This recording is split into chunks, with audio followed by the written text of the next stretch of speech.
Ассаламу алейкум, урматтуу жамаат. Дагы бир сиздерди таң калтырган өтө тегиз, өтө сындуу бомба гигант афган кочкор сатууга чыгып атат.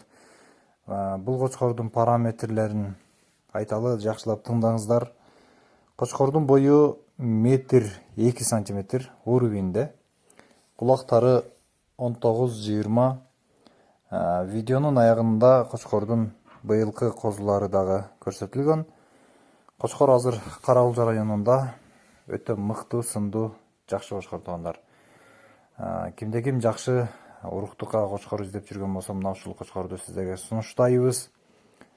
Бул кочкордун баасы 300 000 сом, бир аз кеми бар. Дегенкиси кочкор сындан өтүп козуларын берген таза кандуу привозной афган кочкор туугандар. Андыктан видеону аягына чейин толугу менен көрүңүздөр. Номерлерди калтырабыз, соодасы болот, байланышып, кочкордун ээси менен сүйлөшүп келише бересиздер.